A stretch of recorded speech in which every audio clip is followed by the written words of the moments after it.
É isso aí, galera. Diminuir a música aqui, infelizmente, né? Certamente a música é melhor do que a live, só que nós temos que seguir aí no nosso projeto, né? Tem que seguir aí no nosso projeto. Deixa eu dar uma pausa aqui. Muito bem. Senão a galera só vem pra música e acaba esquecendo da live. Essa é a verdade. Essa é a verdade. Então estamos aí mais um dia fazendo uma transmissãozinha bem rápida, bem light, sobre medicina legal, né? Hoje eu resolvi falar sobre fenômenos cadavéricos, tá certo? Então o pessoal tá chegando aí, convidem seus amigos, compartilhem no Twitter, no Facebook, para a gente poder avançar com um público aí relativamente razoável, tá? O tema de hoje, que é um tema que eu diria que está ali entre os 5 mais pedidos nos concursos públicos. Por que os 5 mais pedidos, né? O tema número 1 de medicina legal é traumatologia. É aquele tema que sempre cai nos concursos. Não tem como não cair. Impossível não cair uma questão ao menos, né? Tu pega ali uma prova objetiva, 5 questões, 6 questões, né? Mais ou menos. Sempre tem uma de traumatologia. Sempre encontra também uma ou duas de tanatologia. E aí é o ponto que nos interessa, né? Tanatologia, normalmente você vai encontrar uma questãozinha ou outra falando sobre os fenômenos cadavéricos, que é o que a gente vai estudar hoje, né? Vamos abordar aí um dos aspectos, né? Uma vertente dos fenômenos cadavéricos, né? Que são os fenômenos cadavéricos chamados abióticos imediatos. Tá? Existem outros fenômenos, nós já vamos ver isso. Estamos só aquecendo aqui para a gente poder engrenar, né? E existem também outros temas que caem muito em prova. Eu falei na última live um deles, a questão das asfixias, o afogamento. Também é um tema que está muito recorrente nas provas de medicina legal. Tá? Então, como é praticamente impossível você fechar todos os pontos do edital, porque você não tem só medicina legal para estudar,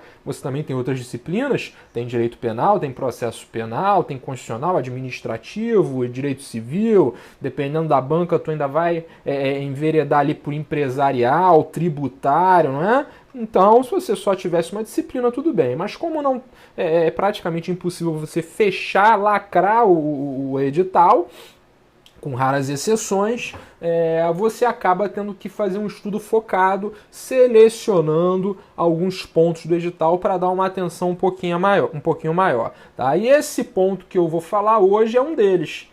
É o ponto que você não pode negligenciar. Tá? A probabilidade ali de 90%, a não ser que venha uma banca muito atípica, né? A não ser que venha uma banca muito atípica que arrebente a gente, né? O povo da biologia só fica rindo das tretas das humanas, e exato, é verdade, né? A galera aí, porra, é de direito, estudando biologia, estudando anatomia, tá? E acreditem, né, que antes de eu estar na área do direito, né, eu estudava ciências exatas, eu estudava engenharia, por incrível que pareça, né? Coisa de maluco, tá certo? Mas tá aí, é disciplina cobrada, né? É disciplina cobrada nas provas de concurso público. Existem até algumas provas de agente de polícia que cobra também medicina legal. Existem algumas bancas do Ministério Público que cobram, pouquíssimas, é verdade, mas algumas bancas que cobram medicina legal, mas em praticamente todas as bancas de delegado vem caindo medicina legal. Então você não pode negligenciar que, embora não seja uma disciplina muito complexa, né, mas é uma disciplina que vai te exigir uma atenção especial. Legal? Podemos avançar? Né? Podemos avançar? Então vamos lá. O que eu reservei para a gente poder falar hoje? São os fenômenos cadavéricos abióticos imediatos à morte. Esses fenômenos cadavéricos abióticos, eles também recebem outros nomes. Os fenômenos cadavéricos abióticos, presta atenção, os fenômenos cadavéricos abióticos, né, eles também são sinônimos de fenômenos cadavéricos avitais ou vitais negativos. Destes se dividindo ou se subdividindo em 2 grandes grupos, os chamados fenômenos abióticos imediatos ou precoces, e os fenômenos abióticos consecutivos, também conhecidos como tardios ou imediatos. Tá? Então, tenho dois grandes grupos ou duas divisões dos fenômenos abióticos. Abióticos por quê? Porque são fenômenos que, quando observados, dão indício ou certeza, a depender de qual fenômeno estou me referindo, indício ou certeza de que a pessoa está morta. Tá certo? Daí você encontrar dentro desses fenômenos inúmeros sinais que irão constatar a realidade da morte. Tá? Mas os fenômenos cadavéricos, a gente está contextualizando para você, mas os fenômenos cadavéricos, eles não se resumem no que nós estamos chamando de fenômenos cadavéricos abióticos. Existem outro grupo de fenômenos cadavéricos, um outro grupo, o chamado fenômenos cadavéricos transformativos do cadáver. Tá? Esses fenômenos cadavéricos transformativos se subdividem em destrutivos e em conservadores. Nós podemos fazer outras lives para falar sobre os fenômenos cadavéricos destrutivos, falar sobre os fenômenos cadavéricos conservadores, falar sobre os fenômenos abióticos consecutivos, tardios ou imediatos. Tá? Mas a nossa aula de hoje, a nossa live de hoje é para falar sobre os fenômenos cadavéricos, também conhecido como avitais ou vitais negativos, imediatos. Tá? Eles são imediatos por quê? Porque eles iniciam, eles ocorrem, acontecem imediatamente após a morte. Tá? E aí a primeira pergunta que o examinador pode te fazer, inclusive numa prova oral aqui no Rio de Janeiro, né, existe prova oral de medicina legal, então isso é recorrente, o examinador te perguntar isso. Doutor, e os fenômenos abióticos consecutivos, eles não se iniciam após a morte? Se iniciam. Né? Os fenômenos cadavéricos abióticos consecutivos, eles se iniciam logo após a morte, porém, eles começam a ser percebidos algum tempo depois da morte. O que traduz, fica ligado, o que traduz uma certeza de morte. Tá certo? O que traduz uma certeza de morte. Os fenômenos cadavéricos abióticos consecutivos, tardios ou mediatos, eles traduzem uma certeza de morte. Os fenômenos cadavéricos, abióticos, avitais ou vitais negativos imediatos, também chamados de precoces, que é o que a gente vai falar hoje, esses não traduzem certeza de morte. Tá? Estes não traduzem certeza de morte, chegando a um ponto de alguns doutrinadores sequer estudarem esses fenômenos dentro dos fenômenos cadavéricos. Por quê? Porque são fenômenos que podem acontecer e que traduzem uma dubiedade muito grande. É uma dubiedade muito grande se a pessoa está viva ou está morta. Por exemplo, o professor Higino, o professor Higino Hércules, ele vai estudar esses fenômenos dentro do que ele chama de realidade da morte. É aquele confronto entre a morte real e a morte aparente. Por quê?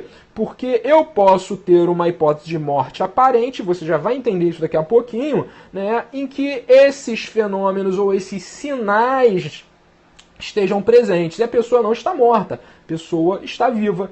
Daí, eu não poder afirmar que quando eu tiver sinais ou fenômenos abióticos imediatos ou precoces, eu trago uma certeza de morte. Muito pelo contrário. Muito pelo contrário. Há uma dubiedade, você vai ter que ter uma cautela maior, tá certo? Isso a gente estuda de forma profunda, tá? A gente vai estudar quais são esses fenômenos hoje. Mas só para você ter uma ideia, eu perco aí no meu ciclo de estudos, a gente vai começar a tanatologia dia 1º de março, depois do carnaval, eu vou perder aí umas 5 horas de aula, 5 aulas de 1 hora, só falando sobre tanatologia. Vamos falar sobre o conceito de morte, vamos falar sobre a nomenclatura, morte suspeita, morte aparente, morte real. Vamos falar sobre os fenômenos avitais imediatos, os consecutivos, os destrutivos, ou seja, tudo de forma minuciosa. Tá? Por quê? Porque independendo da banca, se você pegar uma banca um pouquinho mais hardcore, né, tipo Rio de Janeiro, eles cobram ali um nível um pouco mais profundo, tá certo? Então, voltando para cá. Primeiro ponto, né?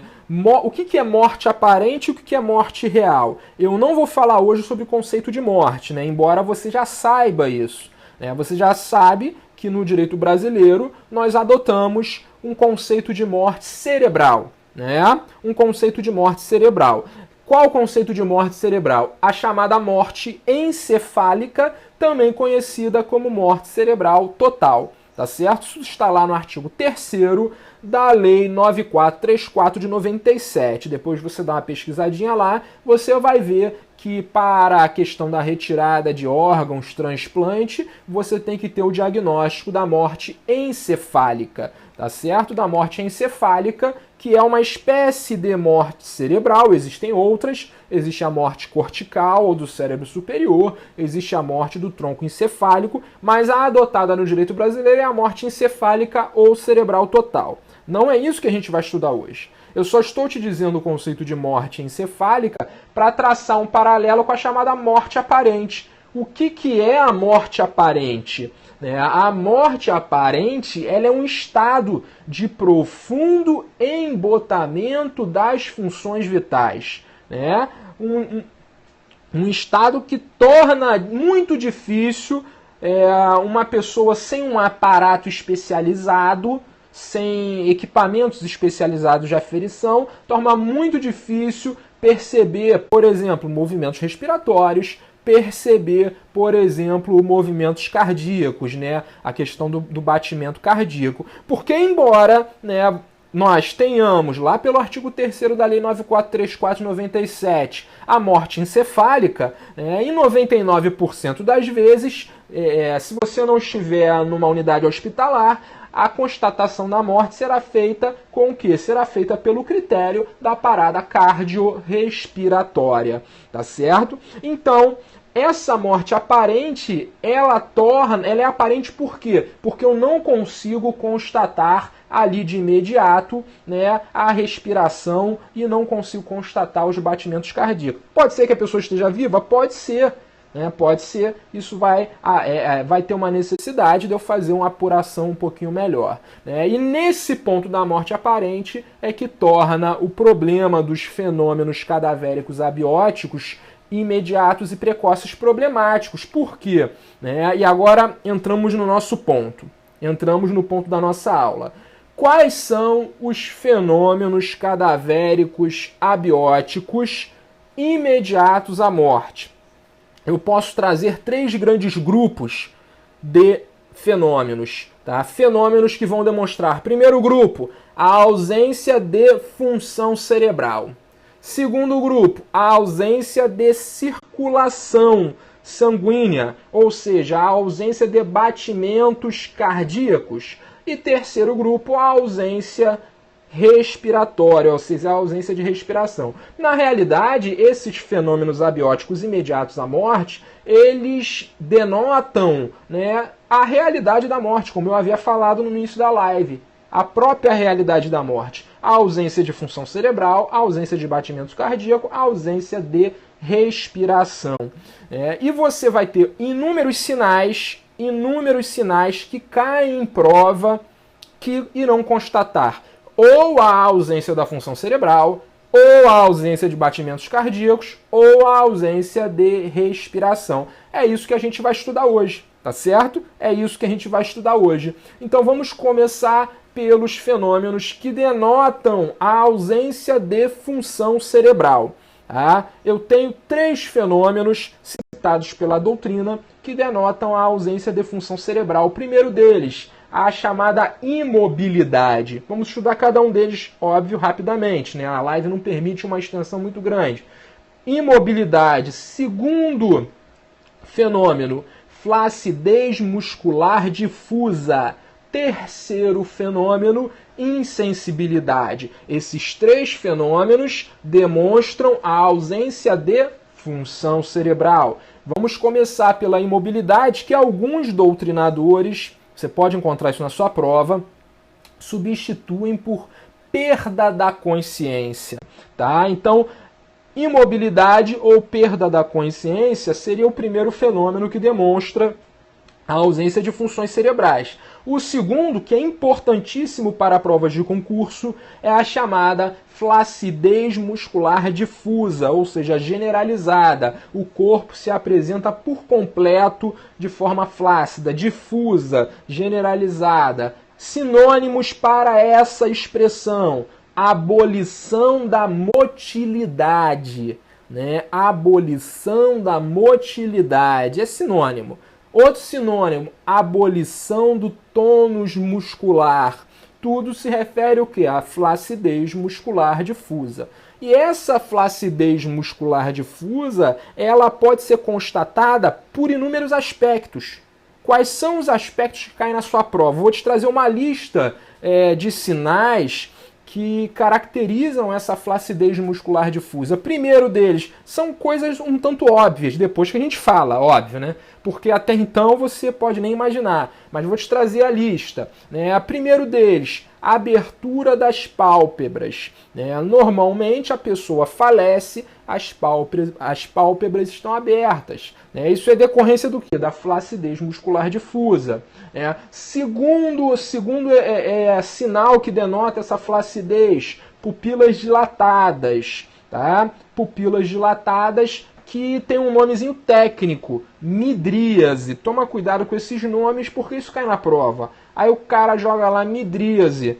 É um fenômeno abiótico imediato à morte, você não sabe o que é, acaba errando uma questão fácil. Então, a dilatação das pupilas, ela, chamada midríase, ela é um efeito da flacidez muscular difusa, né? A abertura da boca, que é também conhecido como queda da mandíbula, né? A boca da pessoa fica meio aberta. Por quê? Porque há um relaxamento da musculatura e a boca fica aberta. O tórax da pessoa fica um tanto achatado. Por quê? Porque há relaxamento de toda a musculatura que fica em volta dessa caixa torácica, fazendo com que ele fique achatado. É um bem comum, é o chamado relaxamento dos esfíncteres. Isso vai acarretar alguns fenômenos. Vai acarretar, por exemplo, a liberação de urina, tá certo? Então isso é um efeito decorrente do quê? Flacidez muscular difusa, liberação de fezes, liberação de esperma, isso tudo ocorre em decorrência do quê? Flacidez muscular difusa, que denota o quê? A ausência da função cerebral. A ausência da função cerebral.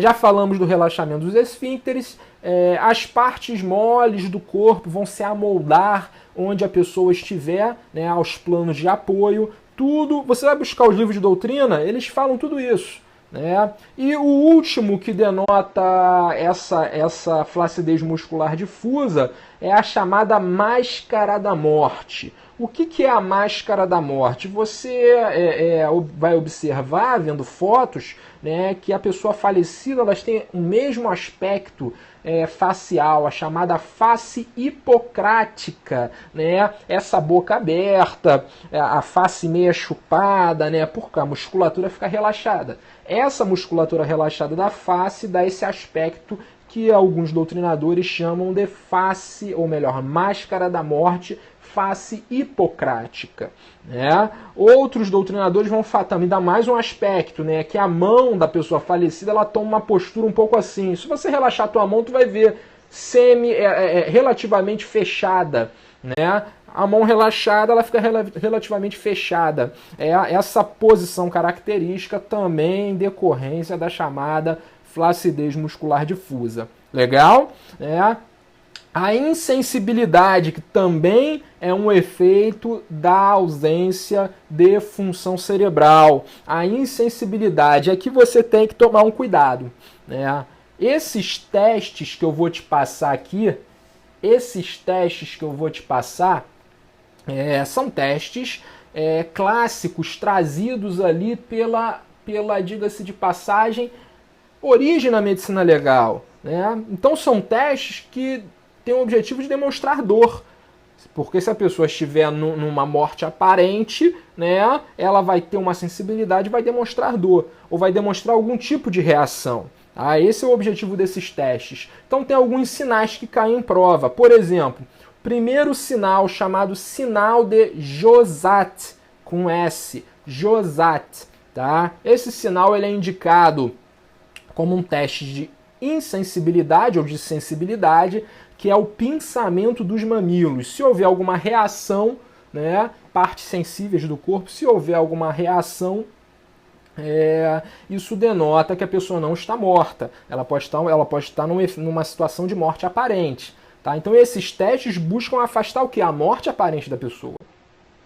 Excitações dolorosas, né, com agulhas, com queimaduras, um beliscão, também são testes para demonstrar a sensibilidade ou não. Existe um sinal que também cai muito em prova, chamado sinal de Herboliart.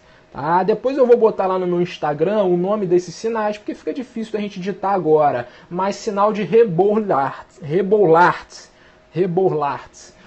O que é esse sinal? Tem que decorar esses nomes? É uma pergunta que os alunos fazem. Aí vai depender da banca. Tá? Eu vou te trazer o perfil, por exemplo, da banca aqui do Rio de Janeiro. A banca do Rio de Janeiro você não precisa decorar nomes. Você precisa saber, mas não precisa decorar. Mas se você for para outras bancas, como São Paulo, Minas Gerais, a própria banca do Pará, que teve concurso agora, tá? Você precisa decorar. Então, na dúvida, você vai fazer o quê? Você vai anotar esses nomes todos num papel e vai ficar lendo. Tá? Infelizmente, vai ficar lendo antes da prova. Quando chegar na prova, tu vai acertar, depois tu esquece, não tem problema nenhum. Tá bom? Então vamos voltar para cá. Esse sinal, o sinal de Herboliart, ele consiste em quê? Em a pessoa injetar, a pessoa que não é a vítima, óbvio, né? Injetar éter na coxa, na face externa da coxa. Se você tiver diante de uma morte aparente, ou seja, a pessoa está viva, né? Então isso vai causar uma reação inflamatória. Tá bom? Então isso vai demonstrar também um estimulador, porque se tu enfiar éter na perna da pessoa, a pessoa vai sentir dor, tá? Mas normalmente esses sinais eles demonstram, eles vão gerar, se a pessoa estiver viva, uma reação inflamatória, tá bom? Existem vários sinais nessa parte de insensibilidade, tá bom? Alguns desses sinais eles também vão demonstrar a ausência de circulação sanguínea,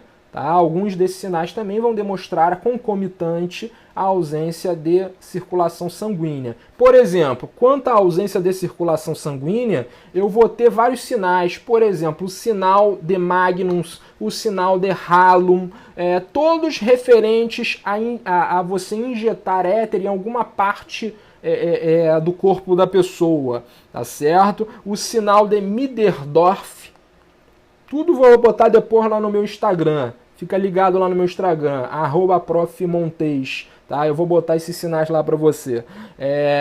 Esse sinal de Midderdorf, que serve para a ausência da circulação, é um sinal, olha, bem simplesinho, bem simplesinho. O camarada ele vai com uma agulha fazer uma punção no coração, com uma agulha longa. Ele bota uma agulha longa no coração da pessoa, e vai fazer uma punção. E essa agulha ele deixa ali paradinha. Se a agulha vibrar, movimentar, quer dizer o quê? Que o coração está batendo. Olha que sinal que mole, né? Se a pessoa estiver viva com um teste desse, ela vai morrer depois. Tem uma agulha no coração da pessoa.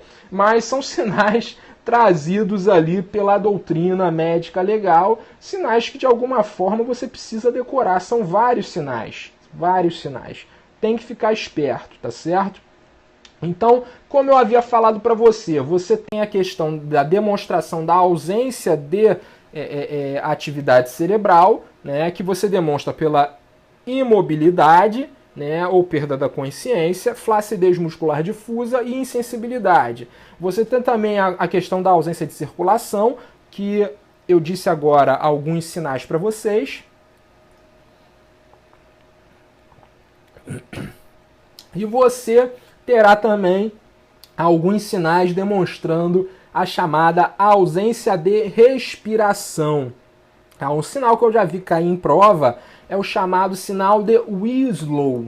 sinal de Winslow. Vou botar também depois para você lá. É bem óbvio, é uma coisa bem simples. Colocar um vaso com água, né, sobre as costelas da pessoa, o tórax sobre as costelas, né, com o fim de verificar o que? Se está havendo movimento, se a água está se movimentando.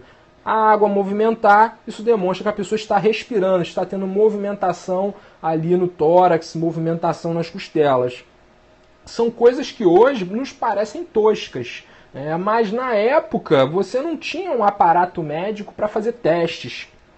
Tá? Você não tinha, e muitas vezes, nem um aparelho para fazer a ausculta do coração, tá certo? Outros testes também, a questão da tremulação da chama, a pessoa bota, você vê muito isso em filme antigo, bota uma vela perto da boca do nariz para ver se a chama se movimenta. Isso quer dizer o quê? Que a pessoa está respirando, né? Aproxima um espelho próximo das narinas e da boca para ver se o espelho vai embaçar por causa do vapor de água que é exalado pela pessoa. São todos testes feitos para demonstrar o que? A ausência de respiração ou não. E com isso afastar a chamada morte aparente, tá? Então, esses fenômenos abióticos, os fenômenos abióticos imediatos ou precoces, eles buscam, com base nesses sinais, nesses testes, fazer o quê? Afastar a chamada morte aparente. Agora eu tenho na sequência, né, a gente não vai ver isso hoje, mas eu já vou deixar encaminhado, eu tenho os chamados fenômenos abióticos consecutivos, né, também conhecidos como tardios ou imediatos.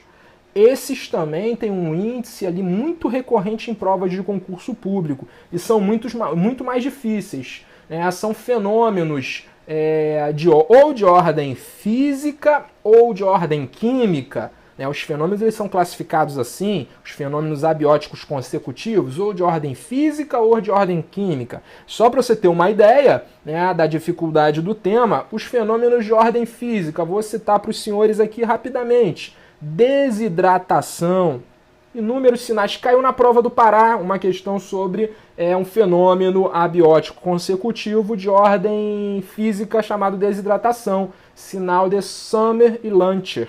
Caiu isso lá no Pará, né? A gente vai ver isso numa outra live, né? Tem outro, resfriamento do corpo, também chamado de algor morte. Os livores cadavéricos ou livores de hipóstase, chamado livor mortis, né? E os fenômenos de ordem química, a rigidez muscular, chamado de rigor mortis. Então, numa prova difícil, o examinador não vai perguntar isso, ele vai perguntar como é que é o mecanismo de formação da rigidez cadavérica, como é que é o mecanismo de formação dos livores cadavéricos, né? Como é que você diferencia um livor cadavérico de uma equimose ou de uma infiltração equimótica?